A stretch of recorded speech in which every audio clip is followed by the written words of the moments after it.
Here we are with the Daily Monitor Top 100, and it's sponsored by financial entities, insurance, accounting software, and banking.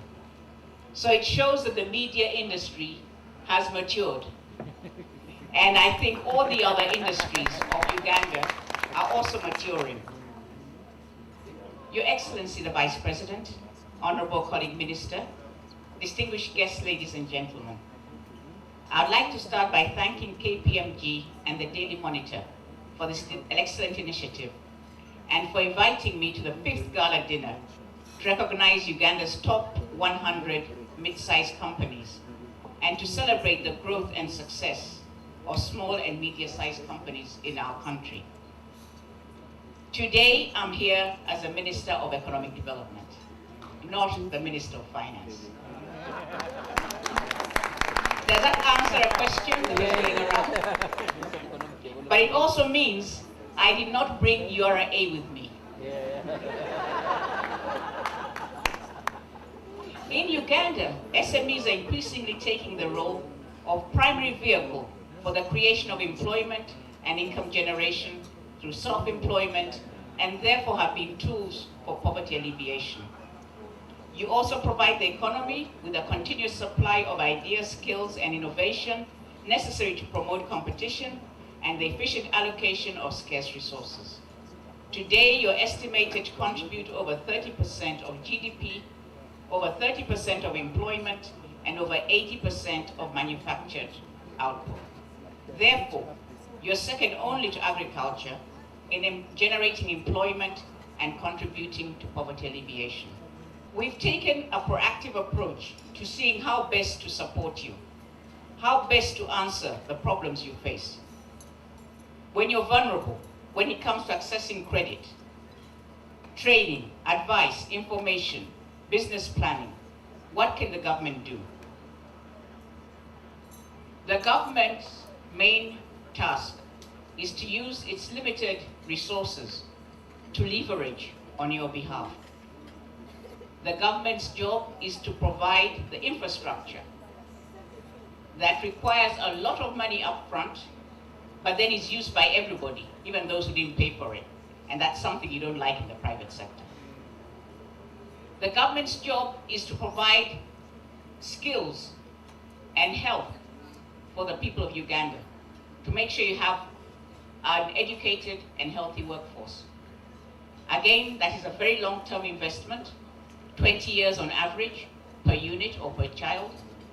And that, again, the private sector does not like to commit its funds to that extent. Finally, the government undertakes to bring about regional integration. In the finance and economic development sector, my 4 colleagues from Kenya, Rwanda, Tanzania, and Burundi, we all work very, very closely together. We're on each other's speed dials to make sure that the entrepreneurs of Uganda and the other countries, the SMEs, the workers, the labor workforce has access to the bigger market and to the more enhanced opportunities that will be brought about by the East African Federation.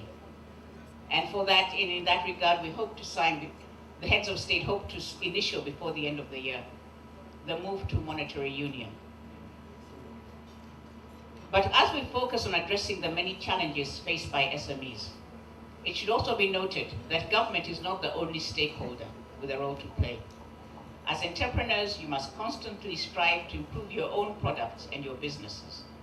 You must invest in human resources, research and development, ICT, and other areas which would boost your productivity and ensure that you remain competitive both in the local and international markets.